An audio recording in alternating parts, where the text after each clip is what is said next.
Welcome back to the Morning Cuppa podcast. As our regular listeners might have noticed, we've taken a few months off to regroup and work out what the future of the Morning Cuppa holds. And so to kick off this new series with a bang, I have a brand new guest in the hot seat with me today. Today, I'm joined by Amanda Duffy from Duffy Logistics. Our chat covers a range of topics, including being a woman in a male-dominated industry, how you can try and entice new blood into the industry, both men and women, and her brand new campaign, Be Safe, Be Seen, educating school children on the hazards of HGV blind spots. We also have a few nuggets of advice and wisdom that any new or aspiring transport manager would definitely find useful, so do make sure you listen to the end of the show. Anyway, that's enough from me. Let's jump into the show.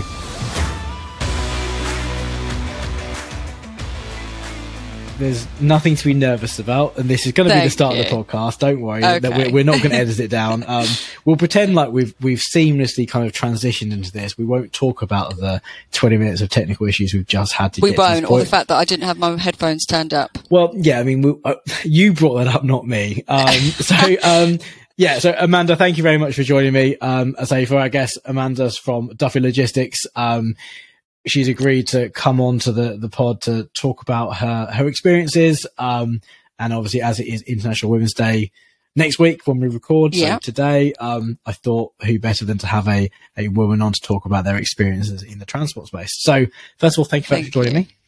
Thank you for inviting me on. No worries. As I say, I've been excited and nervous about this one in equal measure, I'm not gonna lie.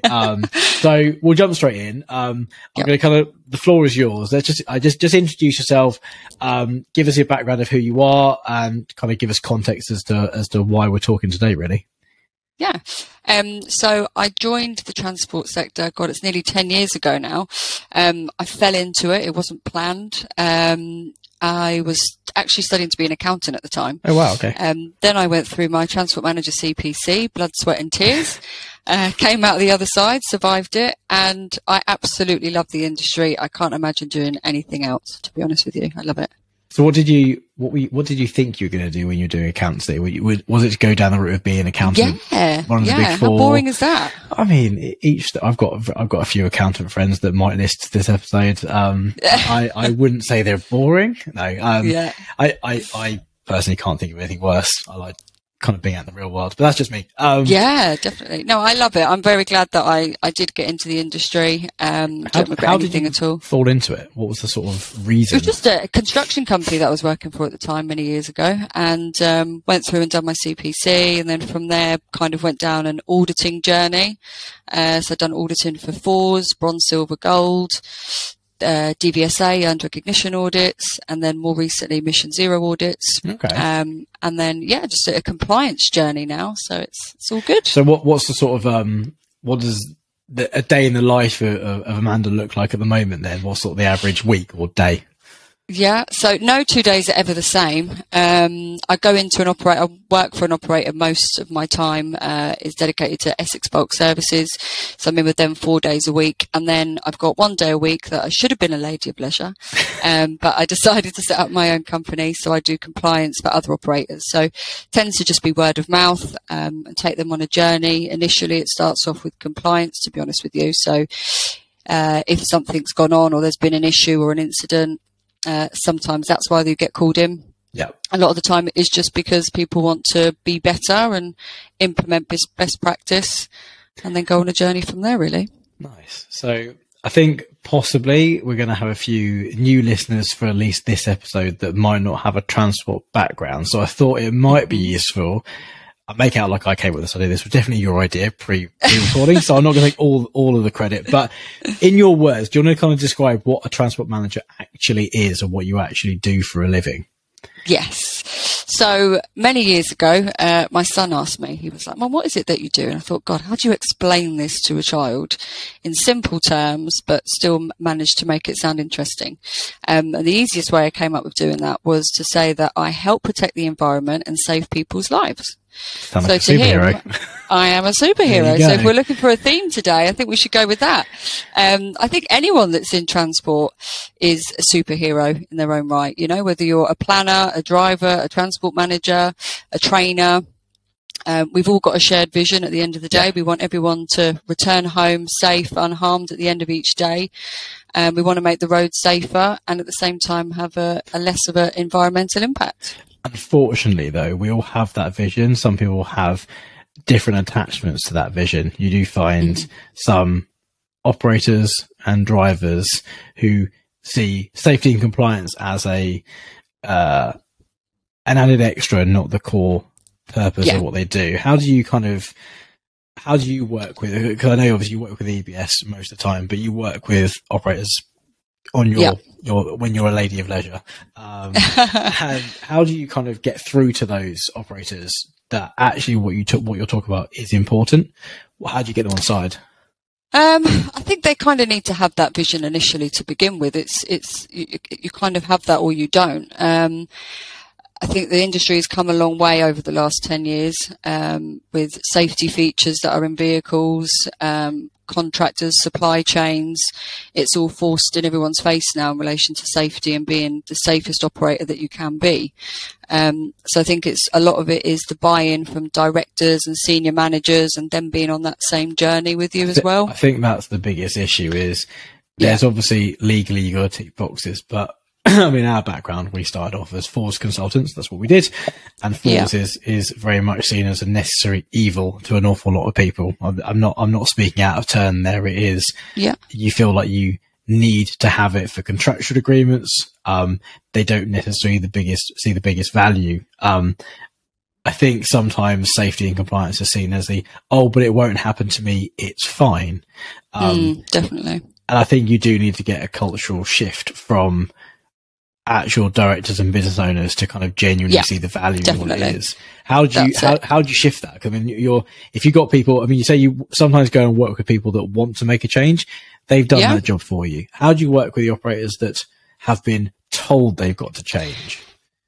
I think it's how you speak to people. I mean, going into an operator and dictating to them that how they're running their business at the moment isn't the right way and they should do this and they should do that. It's completely the wrong attitude to have anyway. So it's how you're explaining that to them and the terminology you're using and taking them on that journey.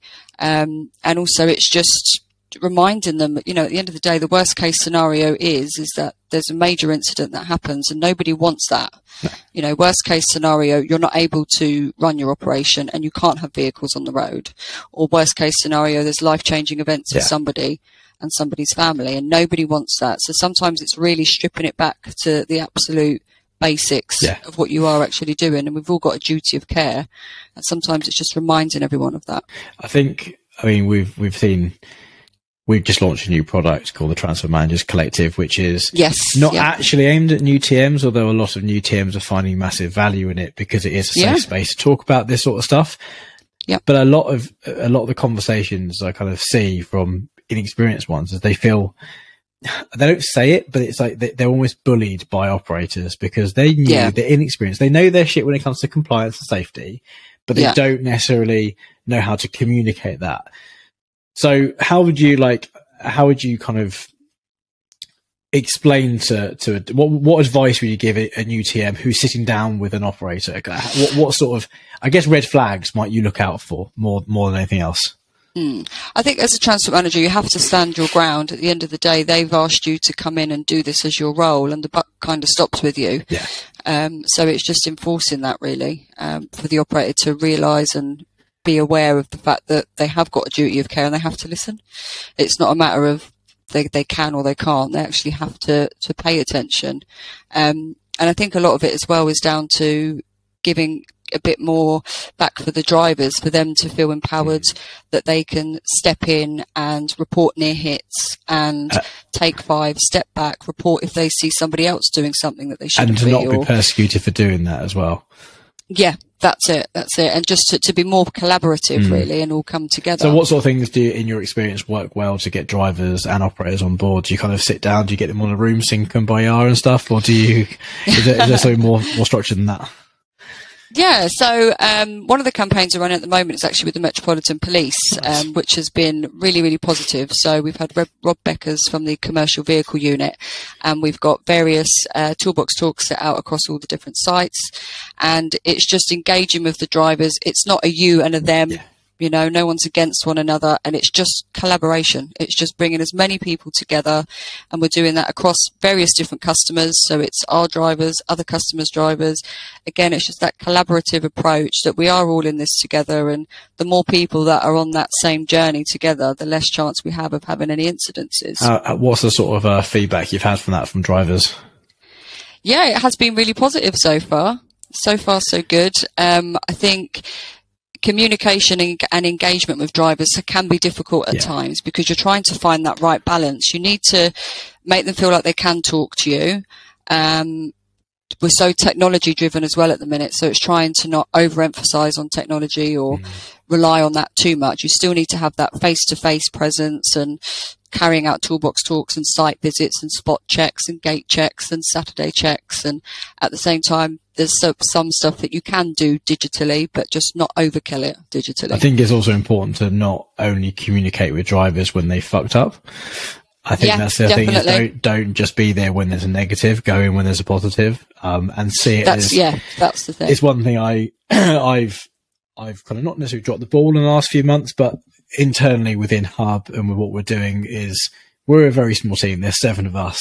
Like, moods and culture shifts really quickly because you're so small, which is a positive most of the time, but I've really dropped the ball for various reasons. But to try and kind of bring that back up is I'm now starting to do weekly one-to-ones with my team. And good.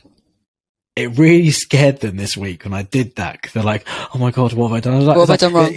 And that really is on me. I shouldn't have only need to sit down and do one-to-ones when it was negative. This was all meant to be positive. It was me trying to go, I've screwed up. I've not been the best leader you've needed. I've been doing some kind of soul searching and trying to improve myself. And as part of that is opening up my communication in both directions directly, not just, it's very easy. And I think this does translate to transport is, like, we write toolbox talks for our customers. We digitize them. So I've got video recordings of me doing it, and they do a quiz. It's great to do broadcast stuff. If you want to standardize the approach to what you want to say to people, that's fantastic. But if you want to go specific, you still cannot get away from direct one-to-one contact. And that's you have to kind of have that. And I think that it doesn't always have to be negative, as I said. I think it is trying to... Yeah, you definitely need to have positive feedback and engagement. And again, just making them feel like they can talk to someone. And they can be quite isolated in what they do. So, 100%, you know, doing that phone call and checking in and making sure that they are okay. Or, you know, if they have had an incident, it's sitting down, and sometimes it's having that investigation afterwards. Is everything okay? Have you been feeling okay? And sometimes it leads to the fact that they've got issues going on at home or something. So I say I was kind of thinking back to what we did during COVID, which was thankfully a long time ago now in our memories anyway. But I do remember, thank God. Yeah, that was a tough couple of years, wasn't it?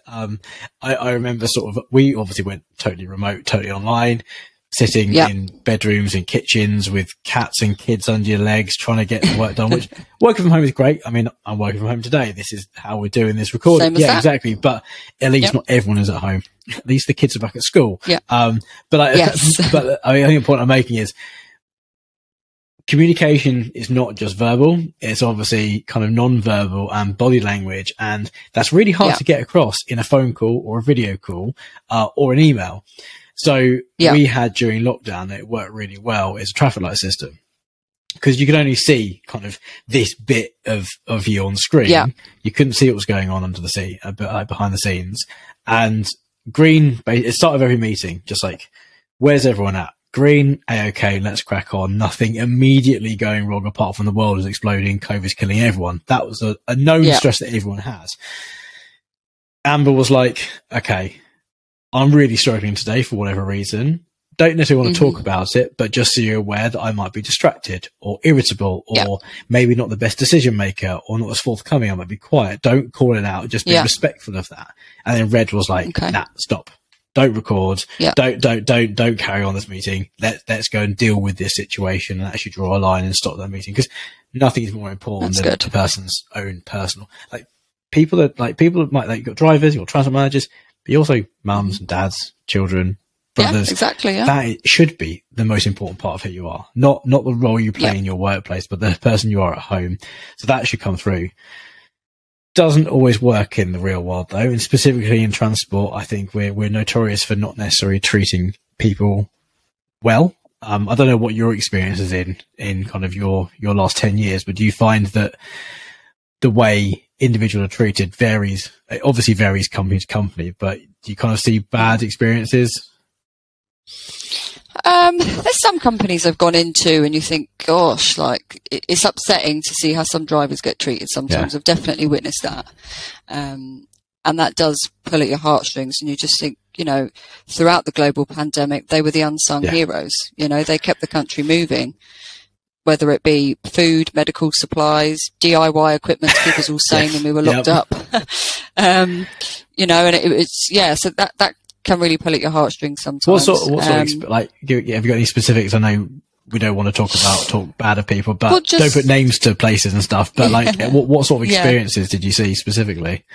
Just drivers, just the way that they're spoken to, how they're spoken to. Sometimes it's the environments that they've got. So maybe their sort of kitchen area or the sort of driver's room. Sometimes you'll just hear them in conversations. Whenever I go to an audit, I tend to arrive a bit earlier, have a wander around. If you're having a conversation with them, and you might just pick up on things that they're saying or their attitude, or a transport manager that might be under pressure, but where their office is isn't the best place that it's located to be able to communicate effectively with the drivers. Really simple little things, but they do make a big difference. I think, and not one thing that you mentioned there about pay and salary. I think that's fair, but actually it's not normally that sort of thing that drives people to that sort of level of discomfort. It very much is working environment. And it's working environment, it's facilities, it's engagement and communication, feeling like they're part of that journey with you. It's not just about the physical kind of environment that you're in, but also the culture of the company that you're within. Absolutely. The way you're communicating, the way you're treated as humans as well. And I think there's still an awful lot to go in transport and logistics and treating people. Always room for improvement. Well, there always is, definitely. But I think there's a lot of room with a lot of organisations that do still see transport. Well, if you're a transport only function, then the way drivers are treated. But I do find you see within bigger organisations that have transport as a function, transport is very isolated. Don't see, absolutely, and that's a really valid point. That's where you do get those sort of issues, because they don't see transport as their job or as their actual main thing that the business does. It's a cost center. It's just a mechanism. It's and that they don't see the importance of it. They don't know. They're not aware of operator license obligations, even though their name is on there. They've got no idea what it means or the importance of it, and the duty of care that you've got and the responsibility that comes with it, or how it would then affect your business. And sometimes when you've got that against you as a TM going in, it's educating the top board people to say, okay, I understand you're a manufacturer, you make whatever it might be, sheds, whatever it might be that they make. But if you weren't able to deliver these yourself, you'd be spending out X on transportation. You'd be doing this, you'd be doing that. And then it kind of comes down. So it's educating the top level board members who probably don't understand what transport actually is. Do you find being a woman doing that easier, harder, no difference? I don't know really. I mean, over the years, it's definitely changed. It's quite nice to go in and feel like you've exceeded someone's expectations. Sometimes you turn up and they're like, oh, you're not what I expected. But it's, for me, I think it's great because you can exceed their expectations, and they actually, the end of the conversation is, okay, you know what you're on about, actually. They try and test you a little bit along the way with some questions maybe and stats and stuff, but I find it empowering, and it's never ended badly. Well, it's good to hear that. It feels empowering because I mean, listeners to the pod know I am essentially a feminist. I'm trying to raise a strong, independent 4-year-old. Except when she disagrees with me, then I don't want to be like that. No, she is very strong-willed. I mean, I've got a very kind of strong female lead in my family. My mum, my sister, my wife are all very strong females. Yeah. So I have to be a feminist or I'll get slapped around. No, I have to be careful, but, I'm a massive kind of advocate for that, but also I'm not a woman. And so I sometimes think the way I would interpret that, saying you exceed expectations to me sounds really like, do they have such low expectations of you as a woman walking in the door that it's so easy to exceed it? Is that, because that's how I viewed that, but it's obviously not the case. You see it as a chance to prove someone wrong. They kind of think, yeah, it's like an opportunity to prove someone wrong, or it's just, they might think, you're not exactly what they expect to see when you turn up. And then when you're able to explain everything and go through in depth and, talk a little bit about what your experience is, and you sit down and go through things, then they're like, oh, actually, she does know what she's on about. Do you find? But I think having a positive mental attitude is key. I think you've got to have quite high resilience as well. Absolutely, yeah. Broad shoulders. Yes, yeah. Do you find that when you go into audit places as well, a similar sort of reaction? Sometimes, yeah. Sometimes, not all the time, but sometimes, yeah. Yeah, because I find that obviously we do a lot of FORS pre-audits and support people through their FORS audits, and we're pretty much a 50-50 split in the team, men and women. So I don't hire just blokes. I make sure we have a good split, because actually it's got nothing to do with trying to have a split. It's trying to be, you're the right person for the job. At the end of the day, you should hire on merit, not gender. I think it's a balance, because sometimes you look through the lens of, oh, you're a woman, therefore I feel like I'm ticking a box by doing it. I know my wife works in construction. She's been in the industry 15 odd years. She's done very well for herself, but she's still seen as a woman, and sometimes that does play against her. I guess I kind of struggle with sometimes the view men have on women in male dominated environments. Absolutely. There's always going to, I don't know if that will ever change. There might always be an element of that. It is very much a man and male dominated industry that we're in.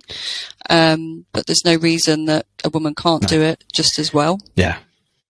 Sometimes for myself. Sorry to interrupt, but sometimes if not better, because I think on the whole, emotional intelligence tends to be higher in women. This is anecdotal, but we're talking about trying to improve culture and change kind of conditions. Actually, a few more women to make those changes might not be a bad shout.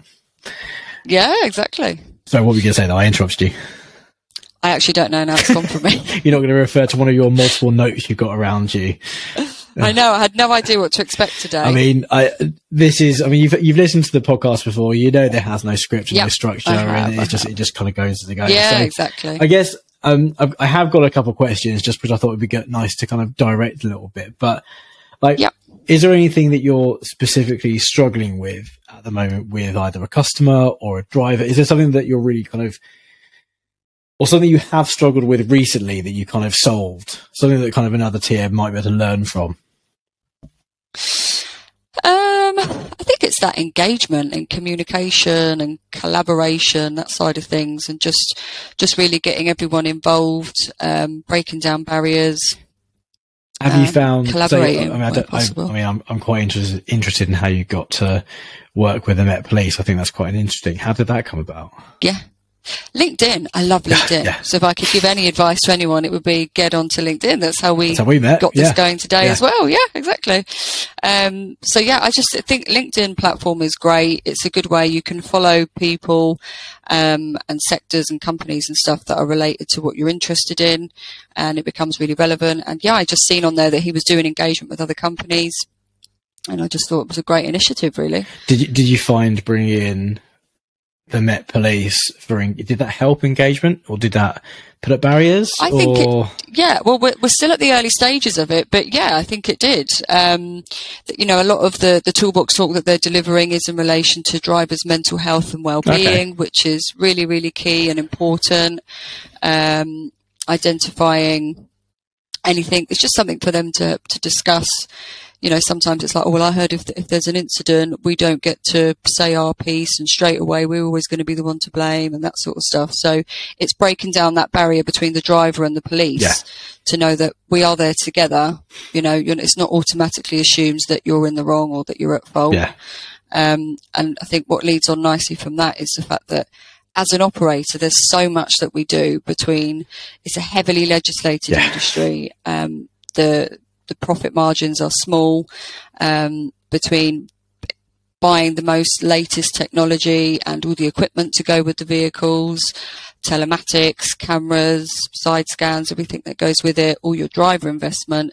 Be nice to see something going on the other side of the fence in relation to that. You know, what training or upskilling is there for new drivers that are coming onto the road to raise awareness about HGVs and where the blind spots are, you know, going into schools and raising awareness of the industry, not just the blind spots and the safety elements of things, but also about the jobs that are available and what we do as an industry. We invest so much, and with the new highway code and the hierarchy of road users and everything, straight away we're the bad ones because we've got the bigger vehicles. But there's a lot that we do, but the general public, there's not so much pushed out for them. I think that's the one thing that DFT and DVSA, I think, are trying to do more of is communication.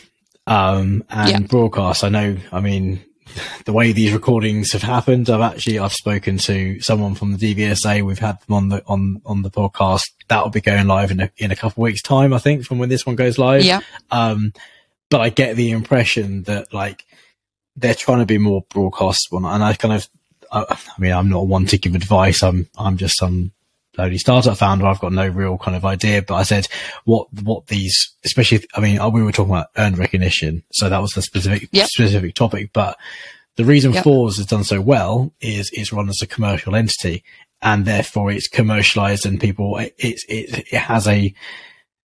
become viable because it's commercial. But I think a lot of the things you learn from that is how to promote and how to kind of build it as a brand you want to be part of. There's no reason why DVSA recognition can't do that. And I think that's what is starting to happen, is it's starting to be broadcast. And I think that's great. I think we spoke about this possibly off air before we hit record, but we said it's great to promote to our own industry, but actually, but it's outside of that. That's where the education needs to be. It's going into schools, and National Highways actually done a really good, campaign. They've released it this week, actually. I think I saw it on LinkedIn. Good. I think you in fact shared it on LinkedIn is how I saw it. I did. I shared it. It was great. I'm going to use it we're going into schools in the next couple of weeks, so I'm going to use that video. But I think stuff like that, like, why is that not on adverts on television? Why is there nothing on the radio? Or even when they do these events like Red Nose Day and stuff like that, where there's millions of people locked in and everyone's contributing money to all these charities and everything, but it's a good platform to actually raise awareness of road safety. I think it's really important. I think because it does affect everyone. It does, absolutely. It's not just like sitting onto the side as kind of part the fringe of society. It's integral. I mean, I'm teaching my little one how to cross the road at the moment, for example. And she's now on her bike more. So I'm like, well, you have to start thinking about kind of like how she interacts with other road users. I mean, she's only 4. Absolutely. She's got stabilizer. She won't be on the road anytime soon, but the point still stands is she has to be aware of all these things. And I'm quite aware because I live and breathe the sector, but a lot of parents, but to anyone else that doesn't, it's difficult. And if, when kids they've always got the headphones in, or they're in a digital world when they're at home, then when they go out, they can be a bit absent-minded sometimes. I mean, we all can, I think we all can be guilty of that. I know I've seen grown-ups walk into a lamppost with their phone like that and stuff. It does happen. But I think it's important that, so how are you going into schools then? Is that part of, like, if you started sort of? Yep, it's a part of our campaign. We're doing a Be Safe, Be Seen campaign. So who's that with? Is that with EBS or is that with? That's with EBS, yeah. So with EBS, we're going to be going into some schools. We're going to bring a unit in, do the mat down so that they can show them the actual blind spots when you're in a vehicle, what the driver can see and what they can't see. And then we'll also include in there there's a presentation that will run alongside that, which will include all the different roles that are available in the industry. So from driver to transport manager, HGV mechanic, welder, fitter, all that sort of stuff. And we'll also talk about what we do as an operator. So the safety features that are on the vehicles to try and help prevent any incidences, what we do to monitor CO2 output and emissions and being more environmentally friendly. Just a bit of an educational journey for them. Nice. I mean, there was a little technical glitch there, but we're back now. So you were saying about schools and going to schools and kind of the campaign that EBS has got together. Is it going into secondary schools or primary schools? We're going to try and do both secondary, primary. I'd even like to get into colleges. I think colleges and secondary schools are an easy one, because talking about the career path, I think a lot of careers departments would happily get you in to talk about that. Absolutely. I think the primary school is almost more important about blind spots and actually interaction on the road, because they're starting to walk to school by themselves. The reason I actually ask this is a little bit of a selfish point here, is I'm a governor of a local primary school, and I really want to get a truck into it, because I think it'd be fantastic, but I don't really know, because I don't, obviously we work with operators, but we're not an operator. How have you gone about doing that? So with EBS, obviously we've got a fleet of 150 trucks, so we'll stand a vehicle down for the day and a driver in order to do that. Our first one, I'm actually going out to carry out a risk assessment at school tomorrow before we actually physically go in and do the actual training day. So I will let you know how it goes. And we'll see whereabouts it is that you're based. Yeah, I mean, we're based. What school is it? Northwest, Watford, Northwest London. So not a million miles away. Not far. Might be that we touch base afterwards, because I think the problem we have is I'd love to go out to our customers, but a lot of our customers, a lot of our operators are owner drivers, small fleets. They stand down a vehicle for the day. That's like a whole day's worth of income gone. Obviously we've got 150 vehicles. It's easy to stand one down. That loss of... Well, we're definitely running it as quite a big campaign this year. Be safe, be seen is the sort of slogan that we're going with it. Nice. I'll definitely, I'll speak to the head and see what we can do. I know that they've got, I'm guessing you're not charging the schools for this, but they do have a budget for this sort of stuff. So, no. In terms of other things that could go alongside it. So that would be really interesting. Just a quick introduction to the show quickly. I just want to let you guys know of a brand new product that I am super proud that we've launched over the last couple of months. The Transport Managers Collective, or TMC for short, is a digital community of TMs to share best practice and ultimately improve safety and compliance on our roads. Not only that, it's been designed to foster close, meaningful connections with other like-minded individuals to help improve your own mental health and reduce that sense of isolation that many TMs face in their professional roles.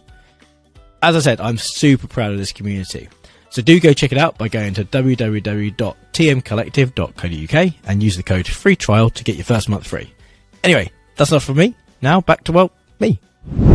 I guess that kind of leads on to my next sort of kind of point is we are obviously trying to celebrate International Women's Day. I mean, so you kind of were in the right place, right time to kind of get into it. But do you feel that there's more that could be done to attract women into the sector?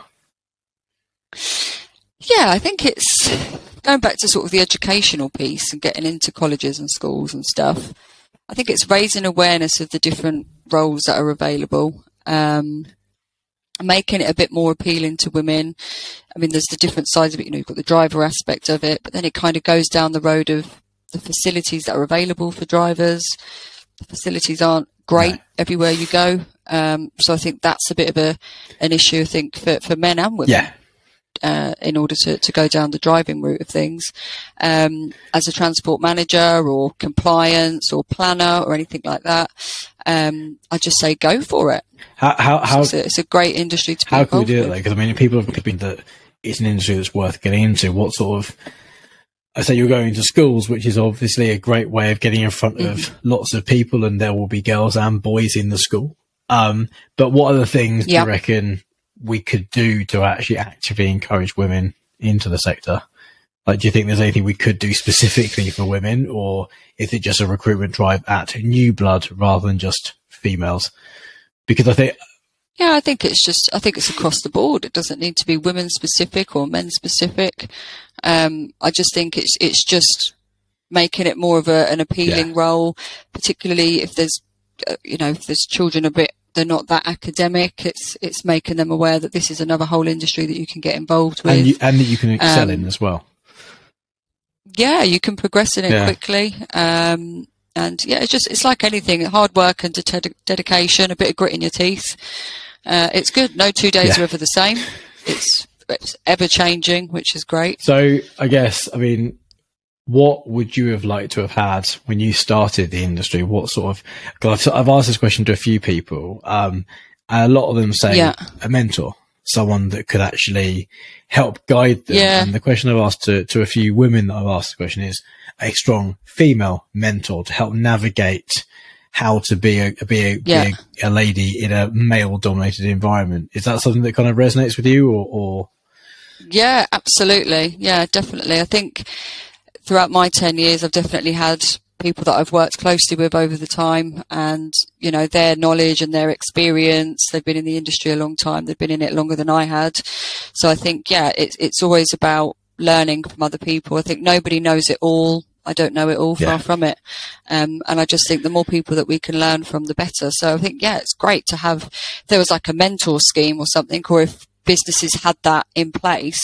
So when they have got that new blood coming in and they have got new people coming into the business, they've got that mentor there that they can speak with. And it's not just getting by the day. It's actually allocating a bit of time to, right, this is what we're going to focus on and overcome something. So then they feel they've achieved something out of that. I think it's a really hard one, because the conversations I've had, and the podcast will go out in the next coming weeks about this, is you kind of stumble upon a good mentor. You can't, it's not business, it's not necessarily a business has a good mentor scheme or a good program. It's just, there's someone in the department that's kind of gone, I'll take you under my wing and we'll do this together. Really unofficial stuff. And I think it's difficult because I think there's three types of kind of, transport manager that we kind of come across. It's external transport managers, I think, are massively isolated, because especially those that have newly qualified and they've got to go into the world and try and persuade people that compliance is important.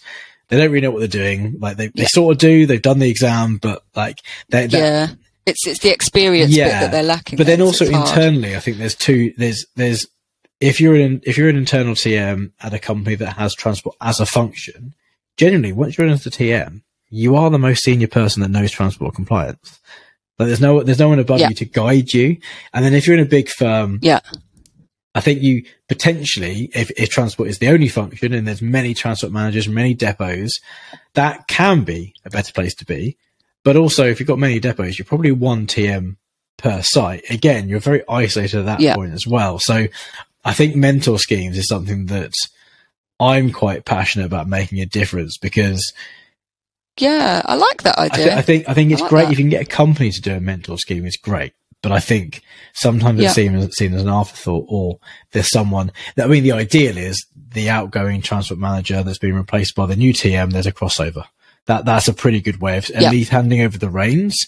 I know the conversations I've been having is, I was in the best position when I had a 3-month handover period. Like that's perfect. But actually being able to call on someone when you've got an issue any time of the day, like I'm sure you've got people that you've built up relationships throughout your 10 years experience that if the shit's hit the fan or you don't know how to do something, you probably have a phone book of people you can call. Yeah, you've got someone to ring up. But that's not always the case. And yeah, it's true. Maybe that's something that should be thought about more. I must say I think Silt do like mentor programs and stuff. But I think, it's something that you could push more along with businesses and operators, that they have that mentoring facility available. I think it's also about, I mean, the reason I kind of brought it up is we are actually rolling out in the next coming months a mentor scheme inside our new product. So the idea is, brilliant. We'll partner up an experienced person with some inexperienced new TMs. They'll do kind of workshops as a group, and they'll kind of build like their own mini community where they can all kind of support each other. Like an accountability group as well. Like you say, you're going to do something. I like that. I mean, if you're interested in being a mentor, I would be definitely interested. We'll definitely talk afterwards. I would but I think, I think that's really great. But I think there is something to be said about supporting businesses create their own mentor schemes, mostly so people can make that transition from one role to another. Because I think that's something that I know that people do is a lot of TMs don't start off as TMs. They start off as something else. You fall into the role. It just happens. If anyone, I'd be interested if I can take a clip of every episode I do this year and go, how did you get into transport? Every person said, well, I sort of fell into it. I sort of accidentally got into it, because every single person says the same thing. Nobody goes out to get into it. But that devalues the industry. I think it shouldn't be like that. People, why is it not a sought after role? Why is it not something that we all want to get into? And unless, I mean, I'm probably elbowing my son down the logistics industry, whether he likes it or not. He's got trucks all in his room. Mum, I don't really need any more trucks. Yeah, but I like them. Put them in your room then. Yeah, exactly. So yeah, I think it's to raise awareness about it and try and get more people involved. I don't know how you glamorize it or if you even can. I think all you can do is just raise awareness and try and educate more people about it. I think improving kind of conditions, working conditions. But I mean, we could look at like the economic landscape we're in at the moment, and maybe our consumer landscape we sit in the moment. The fact that we as a society, like I ordered some energy tablets, some kind of fizzy energy tablets from Amazon. They cost me £5. Yeah, that's what I would spend in Tesco's if I bought them there. I didn't pay delivery because I pay for Amazon Prime.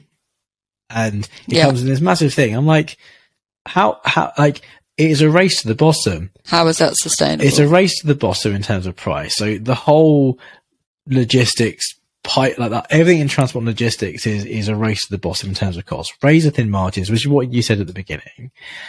Like, if that's the case, of course people are going to run to the edge of what's compliant, but also people are not going to invest in kind of truck stops and services because there's no money in the first place. And I think until we change our society from a consumer-led society that it requires immediate delivery of everything that we want, I don't think that's going to change, unfortunately. That's my personal view. I don't know what you think. I mean, I think just changing the conditions is the single thing we need to make, but that won't happen until we change our view on the sector in the first place. Well, it's like all these big car parks that you see, overnight, they're completely empty. Your big Tesco's and stuff like that, if they're not 24-hour, why is there not just a nice little porta cabin that has toilets, showers, some sort of a facility there? A lot of the drivers, they will sleep in their cabs anyway, but even if they just had clean facilities like that, coffee machines, I mean, it doesn't cost it, these car parks are sitting idle anyway. And I mean, I anyone that knows me personally knows I have about 1 billion ideas a second. And I was down in Cornwall actually on holiday last year, and we'd decided to stop halfway. Normally we drive all the way through, and I was like, you know what, we'll stop halfway. Stopped at Travelodge.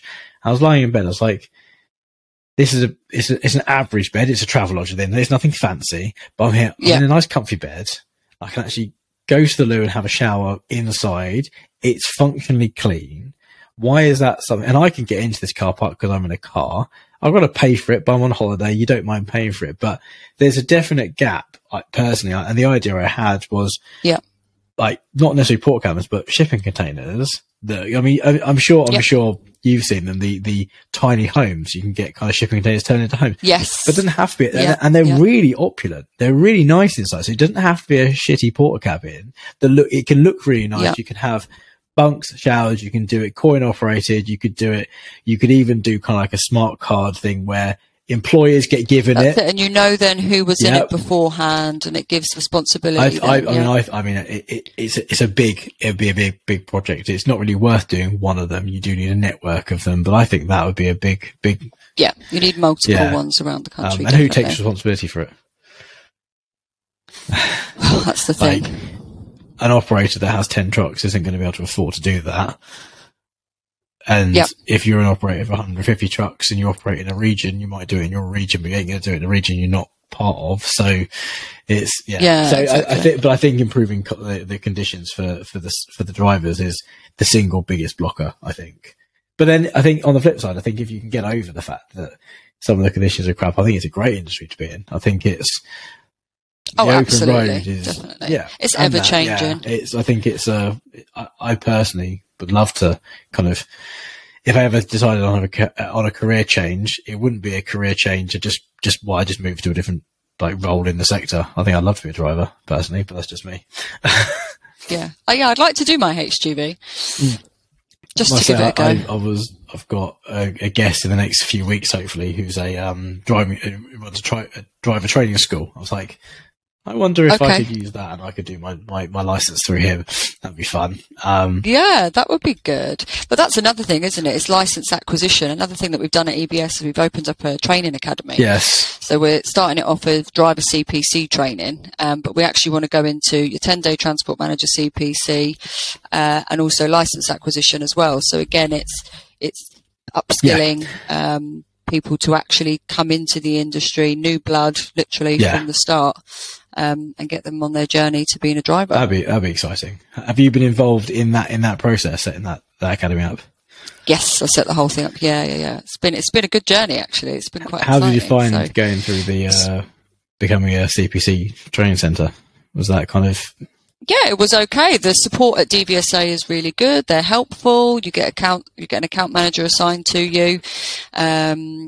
Once you put all your plans in place for the actual course content and everything and send that across, then you get the accreditation for that.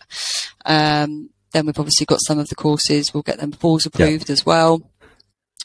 And then we'll be off. We'll be on our way. Are you going to start initially using it to train internal drivers, or is this to go? So initially it is just to do, the idea was, we are our own biggest customer because we maintain our own vehicles as well. So everything is quite in-house. But to be honest, there's no reason why we can't do it commercially. So initially it was just to train our own drivers. And then we thought, well, actually we may as well push it out around the scheme of things. I was looking at the financial implications of setting up as a CPC centre. I was like, if you have a team of drivers, it quite quickly becomes cost effective to do it yourself. Yeah, that's it. It's just the administration function in the background. Obviously, you need to make sure that everything's uploaded, and you're doing some internal auditing. And I love auditing, so that's fine for me. So it's just monitoring it, getting the feedback from drivers, which can be done so easily now. Rather than paper-based, you can just do Microsoft Forms. So it's quick and effective. You can monitor it, see if you've got any trends or areas for improvement, and then it's also really easy using digital tools to aggregate that data really quickly, and you can draw trends really quickly. Yeah, exactly. So for the listeners, new listeners, but old listeners of the pod know that I was a workplace trainer for many years, and back in my day, I sound like an old fart saying that, but back when I was doing it, we weren't. It had to be paper based. You had to collect that data. Yeah. And you sit there. If you run a course and you've got 2 or 3 trainers out in different parts of the country, and you've got maybe 5, 10 courses a week, that's maybe 100 individual bits of paper just to review feedback. It's like it's really hard to bring that data. Whereas we use Jotform and Typeform, which are kind of like Google Forms stuff, and you can put it into an Excel spreadsheet and you can start analysing that data. It's so much easier. I know. It's great that everything's gone digital now. It really, really is. I mean, I know that. Even for auditing purposes, because now you can do it all remotely. You're not holding bits of paper up to the screen. All you have to do is share your screen. Happy days. Everything's on there electronically. This is not meant to be a sales pitch. It's not, but obviously Hub, we're a software company and we built our software to help people through their FORS. And I mean, the primary aim is we wanted to make the day of the audit as streamlined as possible. So everything on Hub is optimized for that.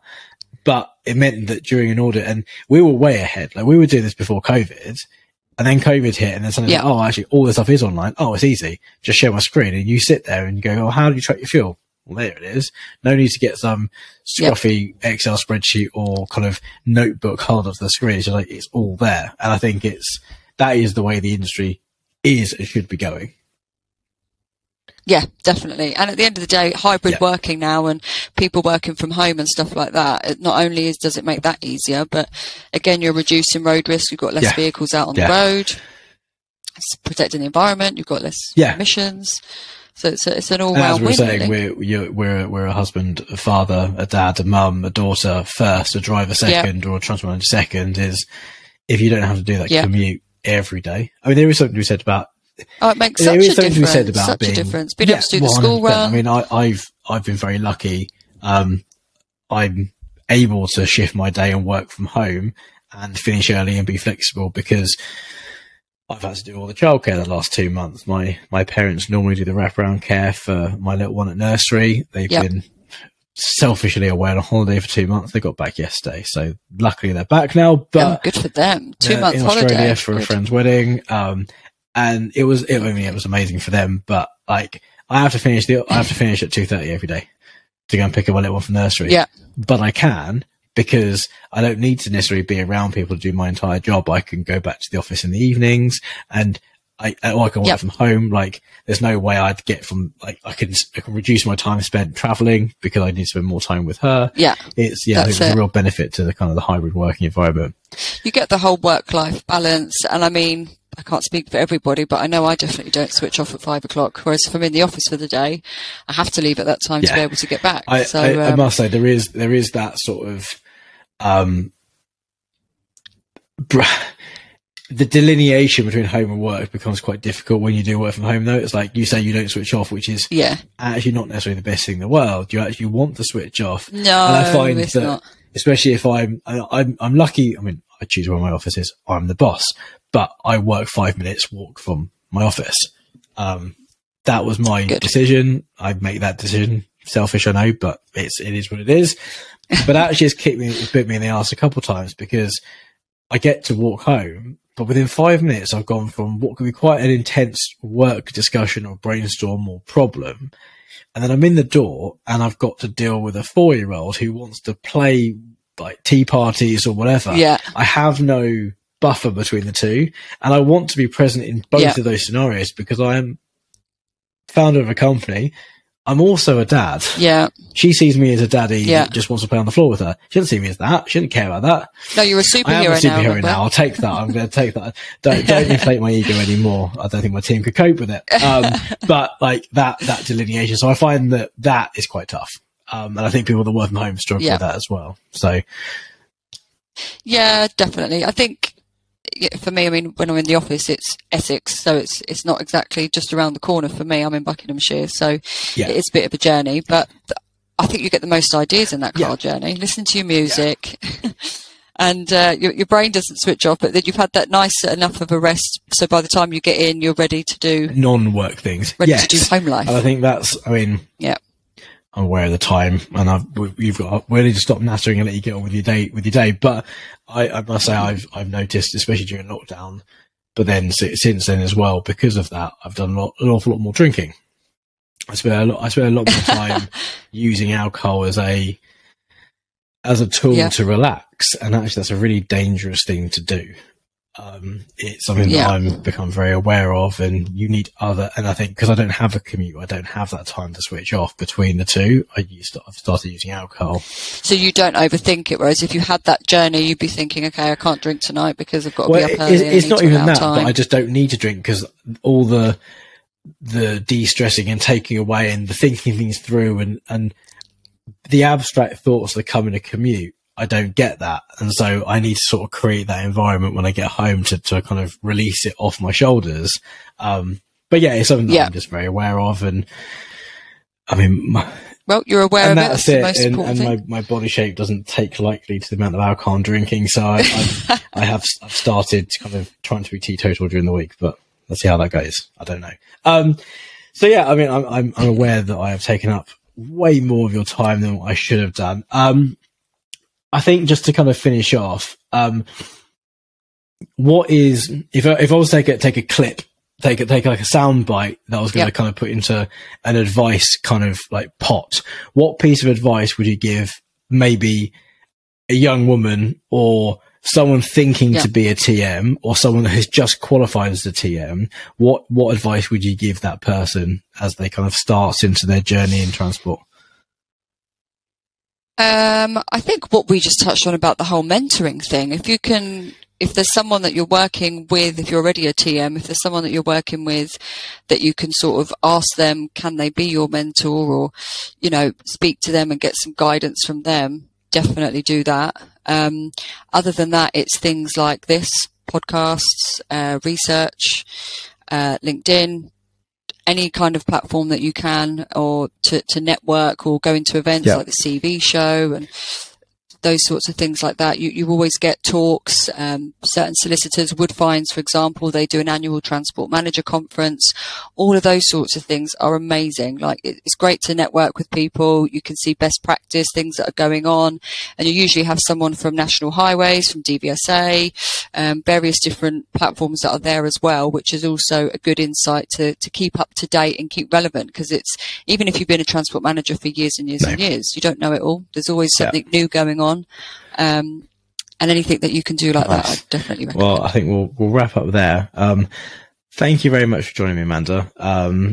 It's been a pleasure to have you on, and I hope we stay in touch, because I think I've written quite a lot of notes around stuff I want to carry on talking about off air. So, Perfect. Thank you very much for joining me, and no Thank worries. You for inviting me on. Good luck with everything in the future.